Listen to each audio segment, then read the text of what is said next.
Hello, and welcome to the Let's Talk Transformation podcasts. Today's episode, we will be delving into the subject of burnout, disengagement, and toxic culture, but also looking at how we can design leadership more intentionally to counter this in the workplace. And I am delighted to welcome Jessi Beyer, crisis mental health clinician, SWAT negotiator, and author of the book How to Heal. Jessi, welcome to the show. Thank you so much for having me. I'm excited to be here. Likewise, it's exciting to have you on the show. Um, Today, we're going to go deeper than well-being perks and resilience training, and we're going to be talking about the more invisible and unfortunately less talked about dynamics. And I'm going to use the word trauma, and how it shows up at work, how leaders unknowingly amplify it, and how trauma-informed leadership can become the bridge to more regenerative systems and organizations. So, wherever you work, wherever you lead, wherever you are, I think we've all experienced emotional overwhelm and stress. And Jessi, you've worked in some of the highest stress environments imaginable, so from crisis response to deeply toxic systems. And you translate that experience into practical tools that leaders can actually use. So today you work alongside law enforcement as a crisis co-responder and SWAT team negotiator and also mental health professional. So you step into homes, workplaces, public spaces during active suicide attempts and other mental health emergencies, but with the goal of returning the person in crisis to safety and then connecting them to support systems for long-term healing. But as we were discussing before the show, prevention starts long before a crisis call, doesn't it? So can you tell us a little bit about your story and what brought you to this work?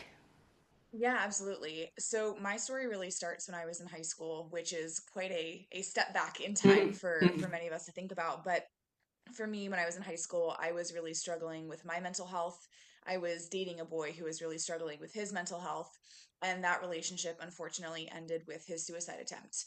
I mm, was the one who called 911 to bring emergency services to get him help, right, and get him to treatment where he could be safe. And when law enforcement showed up, they also had a social worker who came with them. mm, And she was really this kind of this bright spot in the night for me. She handed me her card and she's like, "Hey, if you ever need anything, you can call me." And I was like, "Absolutely, thank you so much," through my tears. I was having a really difficult mm, night. And, I went home and I promptly put her card in my bathroom drawer and I never looked at it again. But what that night did was it really kind of it sparked this interest in me in thinking, huh, there are people out there who respond to people's worst moments. mm. And I knew obviously that there was law enforcement and fire and EMS and all those things, but that experience, my own mental health struggles, really sparked that interest in doing that from the psychological side and being there for other people's crises. And so ended up going to school for psychology, undergrad and grad school. Really enjoyed it, but knew that I wasn't going to be a private practice therapist. I Yes. knew that was not going to work out super Mhm, well for me or for my mhm. clients probably. And so kept being drawn back to this crisis trauma intervention side of thing. And so that's where I really tailored my education. And then by happenstance, ended up connecting with an organization that was launching an infield program. And when they reached out, I was like, yes, absolutely. Mm, I would love to be involved. It was really this full circle moment for me looking back to that night in high school and that business card and saying, oh my gosh, now I get mm. to be that little bright spot in other people's dark nights, like that social worker was for me. Yeah, and it's so, I mean, of course, that's a story that you start your book with. And by the time we get to the end of your book, we are so much better informed about not only what it is, but how we could deal with it and how other people may react to it. And I want to start there because when I read your book, the opening scene that you've just described seems so far from everyday life in work. But actually, when I think about it, and I'm going to use the word trauma, it shows up in everyday workplace behaviors, and that leaders often mislabel or misunderstand as performance issues. So, can we start there? Because I want to start framing for our listeners where this can show up in everyday situations that they may be aware of or they may not be aware of. Yeah, definitely. I mean, we think, oh my gosh, this is so far removed from daily life, but I was a high schooler. It was a Mm, Tuesday night. I remember I had just gotten home from school and was eating some leftover chicken in the fridge when I mm, got this text from him saying, "Hey, I want to end my life." So it's not as far from normal life as people think. mm. And it can happen on a Tuesday afternoon. Where I think it's probably helpful to start with this is defining what a crisis is, because to your point, people are like, oh my gosh, hostage situations and people on a Mm, bridge and all these crazy, mm, really high intensity types of situations. But a crisis is just a situation where the circumstances have exceeded that person's ability to cope. So it's not necessarily characterized by a certain type of event or a Mm, certain situation. It's more just that mismatch between whatever someone has going on in their life being more than what their current level of coping can handle. And so when we look at that in the workplace, that often looks like deviations from standard behavior. mm-hmm, Maybe someone who used to be on time every single day is now showing up late for work. mm, Maybe someone is showing up drunk or hungover or under the influence in some capacity. Maybe someone is shorter and snippier than they normally are. Maybe they're the person that can just talk to clients all mm, day long, and now you hear them yelling at one of their favorite clients. mm. It's those deviations in behavior where you're like, that doesn't seem like Susie very much. Those are the things to start to Mm, pay attention to so that we can intervene before it gets to the point of calling 911, someone's on a roof, those types of situations. mm. And so if I notice that somebody's behavior is radically different from their normal behavior, we're looking at regulation, aren't we? But in a safe way. And I think it brings me back to, a lot of organizations, if not all of them today, do emotional intelligence training, and I think that's very necessary. But what does emotional precision look like in a trauma-informed leader? Because even the subtlety of noticing someone's behavior and acting on it, we may not necessarily have the time to do that, or that's what we tell ourselves, or we may necessarily note it and not actually speak to anyone about it. So if I talk about emotional precision, what does that mean? I think a lot of people will approach situations like this with some level of discomfort. Mm. Exactly like you said, oh, I don't have time. Meh, really? You don't have 5 minutes to have a conversation with someone. Or, oh, it's not my place. I Mm. don't know them super well. I might say the wrong thing. I don't want to make it worse. Like, those are common fears that come up for people a lot of times. But in reality, what underpins a lot of crises when it really escalates to that level is feeling alone. And so, if you can make just a moment of connection with this person, even if you don't know them super well, even if they kind of brush you off and say, oh, no, no, no, yeah, I'm fine, Mm. it's planted that seed in that person's mind and said, hey, I see you. Mm. You're not alone in this. I recognize that something's going on. And that can be that first bridge to connection for people. What's Mm. underneath a lot of this for folks that are in leadership positions or people who aren't and just notice this change in someone at the water cooler or the kitchen every day, it's a little bit of this discomfort and anxiety with really sitting in that person's darkness and struggles with them. Because, Mm. we're at work, we're here to get a job done, we're here to do all these things, we're professional, blah, blah, blah. But very real life can intrude into the workplace, like we talked about. And so Mm. you have to be comfortable with saying, hey, not in these words necessarily, this is just like the energy that you're putting forth. Mm. um I'm okay sitting in this muck with you. I'm okay in this discomfort. I'm not going to run. You're not too much. I'm strong enough to carry this with you. And you're not going to freak me out by telling me what's really going on. If you Mm. can show up with that level of energy, even again 5 minutes, right? This is not a 20-hour therapeutic intervention. This is just a brief moment of connection that can be enough to really change the tides in what's going on in someone's life. Mm. And it reminds me of the regulation of a nervous system, a human nervous system. And if I take that analogy, Jessie, and I say that organizations and teams are like nervous systems, if leaders understood that their tone, their pacing, and their language could directly regulate the nervous systems of their teams, how would leadership development need to change? What do you think needs to be taught that is not necessarily being addressed today? I think understanding the impact that that can have, Mm. exactly like you said, we'll call it organizational culture, I think is Mm. maybe a term that a lot of people are familiar Mm. with, but Mm. it's the vibe. Like, let's just call it what it is. It's the vibe of the room as you walk in. And we have all been in workplaces or in rooms with leaders where we walk in and our whole body goes, "Hey!" Mm. we're tightened up, we're nervous, we're anxious. Even if we can't put a name to that feeling, Mm. our body feels it and our body recognizes, hey, this isn't necessarily a safe place for me. Maybe this person is unpredictable in their feedback. Like, I don't know if I'm going to get happy boss or angry boss today. Mm. Maybe this person has shown that they won't protect me. They'll gossip about me behind my back, or they'll align with, what someone else is saying about me instead of who they know me to be. Our body can recognize those things. And so if we're trying to build, a culture where leadership recognizes how they Mm. can affect the nervous system, it is educating people on the understanding that how you show up, right? Even before you say words, how you Mm, show up, how your energy affects a room, that is going to have a direct downstream effect on how your employees feel, how they behave, how they perform, all of those different things. mm. And I think when we talk about this to a lot of leaders, and even, when I say things like active listening to people in workplace environments, they're like, ugh, all the warm fluffies, right? Yeah, All these the things that, softer stuff. Yeah, right, the soft skills. It's like, no, we need to, get clients and build yeah. revenue and performance Mm. and blah, blah, blah, blah, blah. But that underpins all of that. Because if I, as an employee, am not safe, or even don't feel safe, right? We don't need to get into the debate of like, oh, yes, they're safe. I'm not going to do anything. It Mm, doesn't matter. Do they feel safe? Do they feel like they can show up and learn and grow and improve? If I don't feel that way as an employee, I'm not going to bring my best self forward from a performance perspective. So mm, all the people out there that are like, culture, blah, blah, blah, we don't really care. Your culture sets the foundation for your performance. And I think that's what leaders need to understand as they look to build these emotionally literate and trauma informed mm. workplaces. And if I come back to the culture is what you tolerate, the worst behavior that you tolerate will regulate your culture. And I come back to the idea of a nervous system.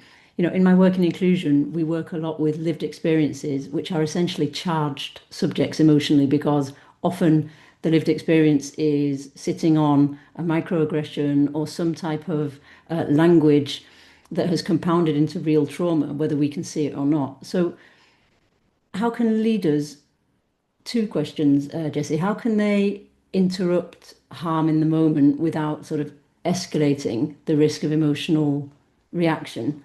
Would be my first question. And my second question, which would flow off that, is how can they anticipate it? Great, great questions.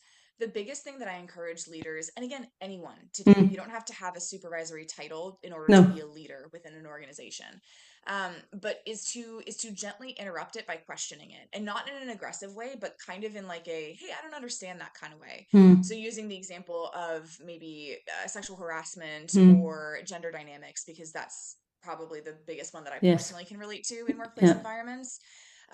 Someone makes a comment in a meeting of like, oh, well, she's a woman, she probably can't, blah, blah, blah. Mm, I'll look at them and be like, wait, sorry, I don't understand. Can you explain that? And they're like, oh, well, it's just a joke. No, no, I know, but I'm sorry, I totally missed it. Can you just explain it to me one more time? And mm, when you call out that behavior, not in a way of like, hey, that was a microaggression, we shouldn't say things like that, but asking them to sit in what they said and defend what they said and explain what they said, that is often enough for them to be like, I do, and mm, they kind of start walking back what they were saying. So it's a way for you to stand up for the person who's been harmed without escalating it into one of those situations where it's like, no, no, no, don't do that, because that doesn't actually change the behavior. It just changes how publicly the behavior is shown. mm, So that would be my first tip, is interrupt it with making them explain what they said in not a punitive way. Just mm, literally like, oh my gosh, I'm so sorry, I don't understand that, and make them go through that exercise of thinking through it and defending their own logic. mm, Most times people will recognize there isn't actually any logic to defend behind those types of comments that are being made. mm, In terms of ways to anticipate it, that's a harder question, because every person comes into an environment with, like you said, their own lived experience, but mm, sometimes that lived experience can be tolerance of that type of behavior in other workplaces.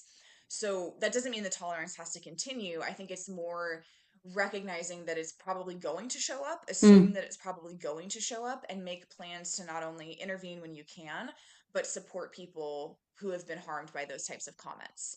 That looks like pulling the person aside who was the recipient of that type of comment after a meeting and saying, hey, I heard Bob said so and so. That sounded a little weird to me. How did that land for you? And mm, really hearing their experiences with it. Because sometimes they'll say, oh, yeah, I don't care. It was fine. Like, whatever. Okay, cool. No big deal. Just wanted to check in. But sometimes that will give them that open door to say, hey, yeah, you're right, that really didn't sit well with me, and I'm uncomfortable with that, and then you can move forward and escalate however is needed to stop that behavior in the future. mm, But what that also does is it creates a culture, it creates a nervous system, it creates an organization where people recognize that other people are seeing the harm. One mm, of the biggest challenges in workplaces is, well, I guess two things. One, either knowing that whatever your complaints are, whatever your concerns are, they're not going to be heard by other mm, people, and thinking that you're the only one that sees them or cares about them. And so that little moment of, hey, just checking in, how'd that land for you? And creating that pathway where those types of concerns can be escalated up the chain of command, up to HR, whatever the process is Mm, within an organization. That lets people know, hey, you're not alone in this. We're not going to tolerate this type of behavior. And then critically, when someone does make a report or a concern or says, hey, mm, that didn't land well with me, believing them and not telling them to just, oh, he was just joking, just toughen up, it's mm, just how guys talk or whatever. I'm throwing guys under the bus here a lot. Women can absolutely be agents of harm in a workplace as well. So mm, this isn't necessarily a gendered thing.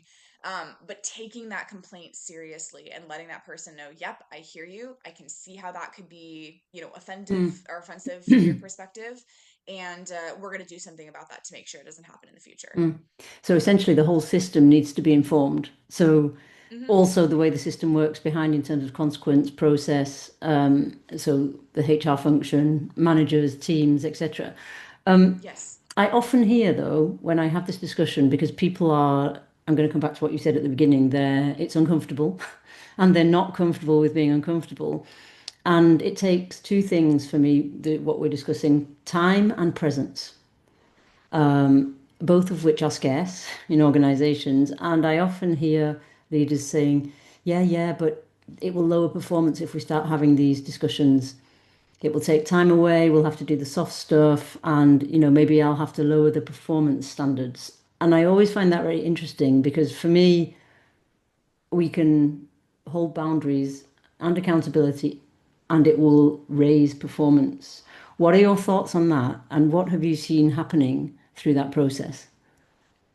I have only seen good things come from it when Hmm. it's done through the perspective of actually trying to create a supportive environment as Hmm. opposed to just checking the box of, yep, we checked DEI, we checked Yes. emotional intelligence, we checked a Mm. trauma-informed workplace, we did our 20-minute online training, we're good to go. You Tick. know, those, yep, those types of interventions, no. Yeah, that's Mm. that's not going to be beneficial for your team.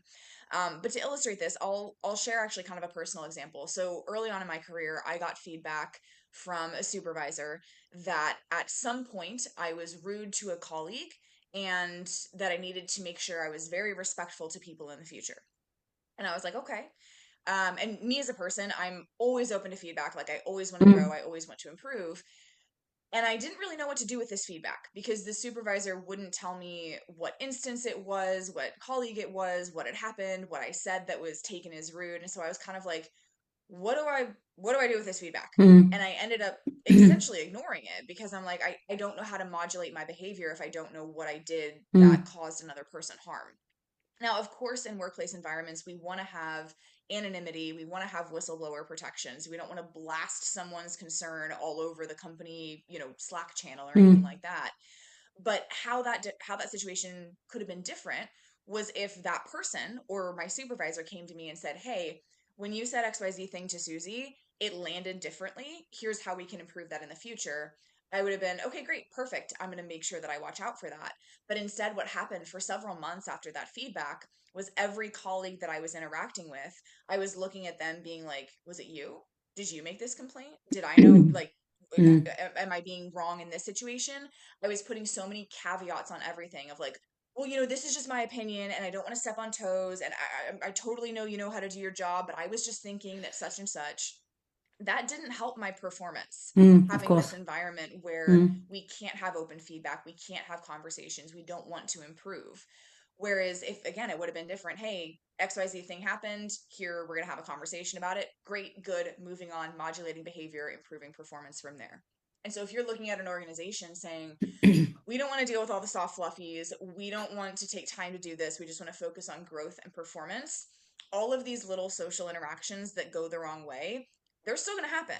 They're Mm. just going to sit under the surface and they're going to boil and no one's going to talk about them until Mm. we get to colleagues having a fist fight in the kitchen because this has exploded in some capacity. Mm. All of these things are necessary for performance. All of them directly impact performance because when you have an environment where you can discuss openly, when you can collaborate, when you can acknowledge, yep, hey, I messed up, my bad, I'm going to change this in the future, and not be scared and not be punished and not be Mm. critiqued for that, that is how you're going to grow and advance and become a system that functions better cohesively than all of these little individual pieces trying to get their job done. Mm. And if nothing is done, then you remain in hypervigilance, don't you? And therefore, Yes. the rest of your team as well, you were just describing that everyone you interacted with, you were in hypervigilance. So maybe this, maybe that, maybe that. So what happens when that's scaled, Jessie? And how can me as a leader, if I look into this team that isn't directly my team, but I can see what's happening, and there is a level of hypervigilance that is almost palpable, how can I go about trying to intervene there? Yeah. There's two ways to approach this, and it depends on somewhat where you are Mm, within the system, of course. as well as how your system functions. So, in a lot of Mm-hmm. the environments that I work in, chain of command is huge. Like, you Mm, do not mm, jump chain of command, you do not step on someone else's toes or intervene in someone else's team. mm, And so, if you're in a situation like that, perhaps taking the one on one approach. So, maybe I'm looking over at Bob's team and I have Sarah, who is a friend of mine on Bob's team, and that's how I'm kind of feeling this hypervigilance as I'm chatting with her, I'm looking at how this works. My intervention approach is going to be bottom up. It's going to be mm, talking with Sarah and saying, "Hey Sarah, how can I support you? Do we need to grab coffee and you vent and you let it all out and we have these types of conversations? Do we need to get you connected with maybe a therapist or mm, help you apply for a different job and switch teams?" And then maybe if I can help Sarah, then Sarah's like, "Oh my gosh, well, my friend Martha is also, experiencing this." And you can kind of address that at the individual mm, level. mm, If you're at a different point in the chain of command, or you're in an organization where it's more even tiered instead of this very clear chain of command structure, you can go directly to that leader. Going to a leader and giving them feedback and saying, "Hey, your team's nervous system is all messed up and they're living in chronic hypervigilance," mm. doesn't go super well. No. I always try to approach these conversations when I'm giving someone feedback of leading with curiosity. So sitting down with this person, this other leader who you can recognize is perhaps what some people would call a toxic leader, and Mm, sitting down with them and saying, "Hey, how are things going? I'm noticing on my team that sometimes when XYZ thing happens, we have this response. How does that normally happen for you guys? mm, Oh, wait, you guys don't talk about that? mm, Oh, that's interesting. What led to that type of culture? Tell me more about that."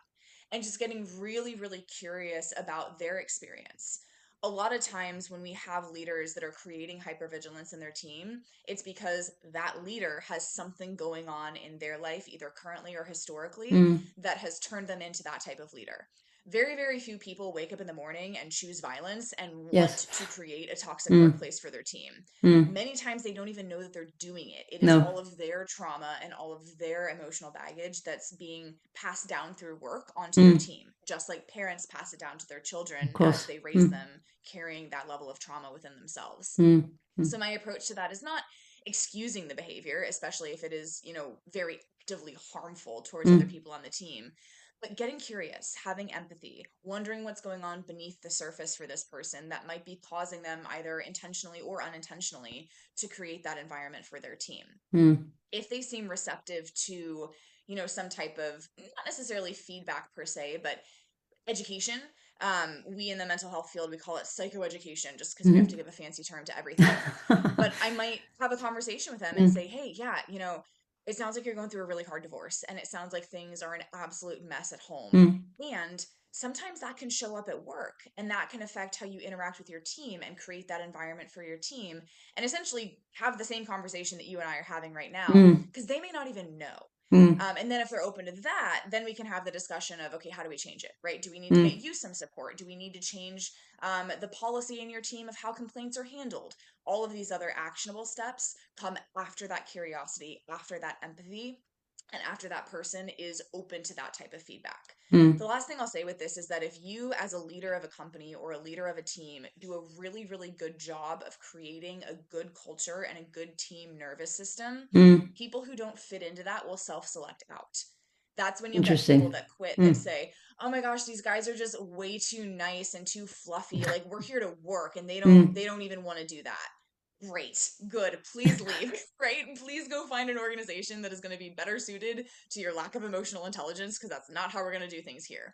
These types of people, they're not going to last long. Mm, And the rest of the culture is going to look at them and be like, "Whoa, okay, why are we so amped up mm, about this?" And mm, either change them and help them heal in that environment or say, not with words, but with culture, "This isn't the place for you. We wish you well, and you're not going to be part of our organization anymore." mm. And to create that environment, what do you think leaders need to start practicing daily? that would be an intentional daily practice to create the environment where, and I am going to use the word healing because it's often seen as woo-woo, but it's not. It's just skillful regulation under pressure, emotional regulation.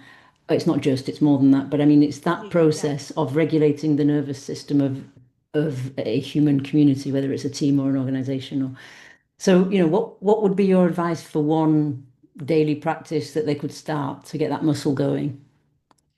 I'm going to give a daily practice, but then I'm going to give the step before the daily practice because that's Okay. necessary, but it's not as Hmm. clean cut as like the one thing you can do every day. So, the one thing that you should do every day, if you're starting to build this practice within your organization, is in one way, shape, or form, applaud the behavior that you want. So this is not, a public recognition where you get a $20 Starbucks gift card for doing a good thing or whatever other Mm, employee reward system you have set up.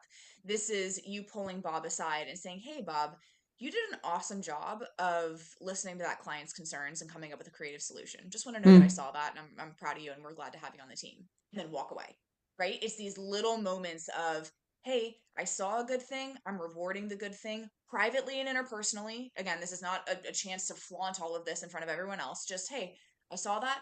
I'm thankful you're here and move on. For someone who's never done that as a leader before, it's going to feel really weird. It's going to feel like a waste of time. But what it's going to do for the people that you're telling that to is it's going to say, huh, they've never noticed that before.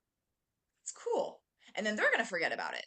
But the more that that happens in an organization, the mm, more that that culture slowly starts to change. mm, Yes, we want to address the harm, right? If something happens, if someone is feeling discriminated against or harassed or something like that, we have to do what we have to do to support that. mm, But this slow, meaningful culture change really starts with, yeah, I see you. I see what you're doing. We're glad to have you here.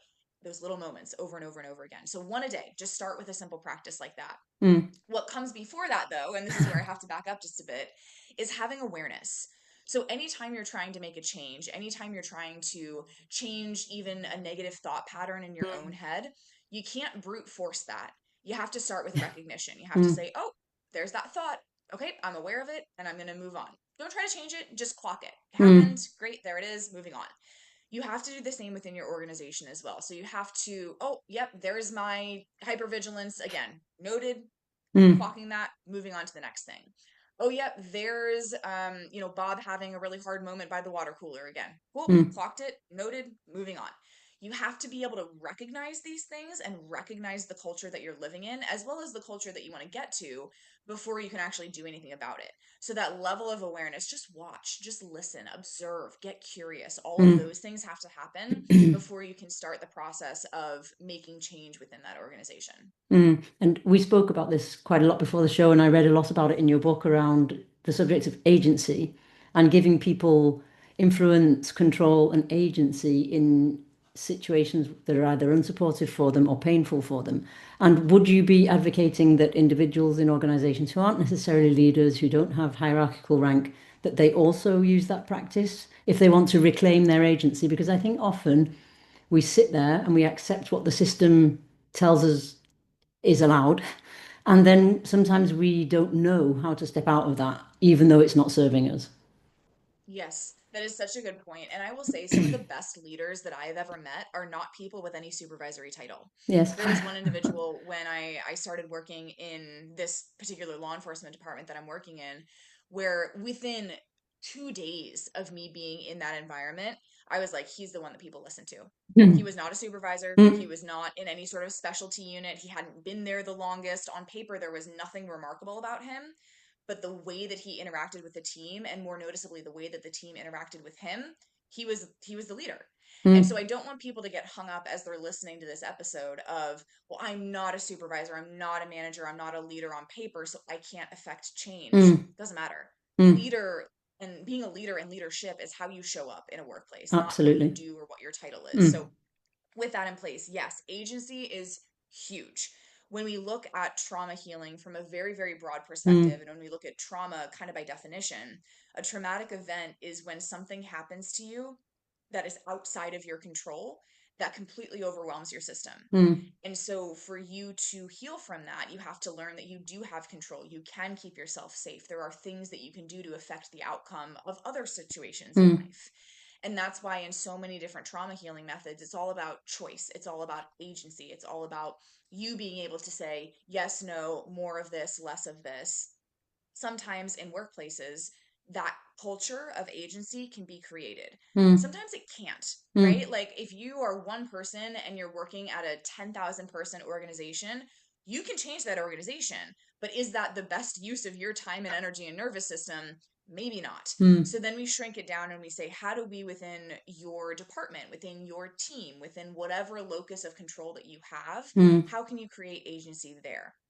I will say for some individual people as well, the choice of creating agency is finding another place to work. Not every mm. situation is going to be magically resolved by telling people that you're grateful for them. I don't want to Yes. make this process seem easier than it Mm, mm, necessarily is. And at the end of the day, you have to protect yourself and your nervous system and your mm, integrity and your family and your mm, spouse and your kids and whatever else you have going on outside of work. Work can be a place of healing. Work can be a place of passion. It can be a place where your mission is realized in the mm. world, and it can also not be that place. We want to create those places, but Mm, you have to start with where am I going to be the healthiest? And then how do I impact those around me from that place of stability and agency in my own life? mm. And I think it's interesting that as organizational design changes, as the world becomes more interconnected, we're seeing more and more of these informal networks that you were talking about, people who don't have a title, but they're clearly the leader, and they have so much influence in what's going on in the organization, in the communities, in the groups. And I think that would always be my first port of call. But like you say, sometimes it isn't resolvable, and the best port of call is to look elsewhere. But if I fast forward 5 years from now, Jessie, what trauma-informed capabilities do you think will define credible leadership, and therefore which leaders will be left behind? That's a great question. I think recognition, Hmm. I think empathy, I think willingness to be uncomfortable. Hmm. I'm kind of weird. I do wake up in the morning and I'm like, yeah, I'm gonna go sit in someone's crisis and I'm so excited about it.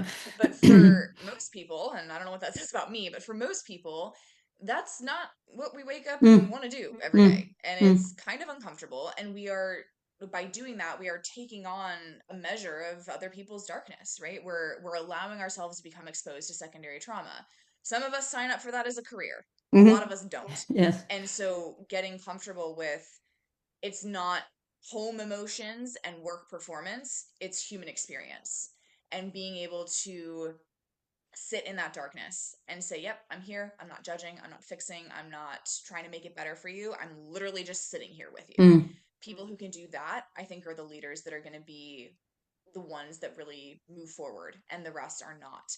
I will say some of the best supervisors in my life have been that perfect balance of I'm going to bring it back to parenting. Not that they parented me, mm, but it's that design, that emotional and relational design of I believe in you, I trust you, go forth and conquer. And when you need me, I'm here and I'm going to support you. When you fall down, I'm going to be there to pick you up and help move you forward. I'm going to set boundaries, right? I'm going to say, that's not a great idea. Don't go do that. mm, But I'm also going to trust you and empower you with the knowledge to make really good decisions in your personal and professional lives. mm, Those are the leaders that I will follow from company to company. Like if they leave, I'm going to.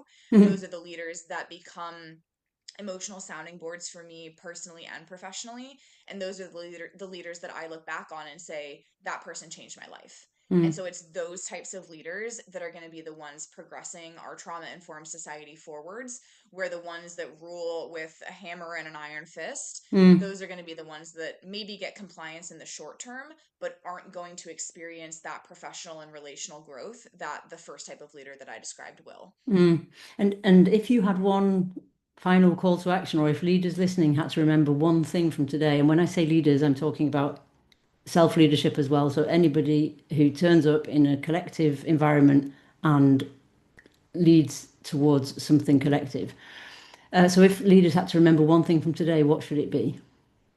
Listen, listen. And I'm going to say it a third time listen. When we can sit down with someone and hear their experience and not try to build rapport through similarity by saying, oh, yeah, when I went through XYZ thing, I had this experience. I totally get what you're going through.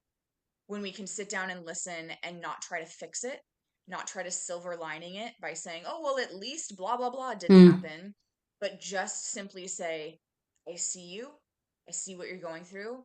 That sucks, and leave it there. If you can do that with people, you are going to do 80% of the work of crisis intervention, of mental health prevention, or mental health support, mental illness prevention, all that type of stuff. Hmm. You're going to do 80% of that really hard work if you can sit there and listen and validate that person's experience without fixing, without judging, without shaming. Excellent. Thank you for that. I'm going to leave our listeners with that. And my takeaway is this whole idea of regulation and restoring capacity, which therefore fuels performance. And I would love to see that put out there as a leadership cycle, emotional regulation, restoring capacity, fueling performance. Jessie, thank you so much for coming and sharing your experience, your insights, your story. Where can people find out more about you and what you do? Yeah, the best place to connect with me is on LinkedIn. So if you're listening to this conversation and you're like, "Oh my gosh, we need to do something about this in our workplace," like you're seeing some of these patterns that I'm talking about, please reach out to me. I'm happy to have a conversation and help identify where some of those pain points are for you, and then if it makes sense from there, work together at a more deeper level to create this change within your team. So yeah, reach out to me on LinkedIn, say hi, send me a picture of your dog, whatever it is. Just let's connect and see what we can do to change your culture. Okay, super. Thank you. Thanks for a great conversation and thank you for the work you do. It's so important. Thank you for having me. I appreciate Thanks. it.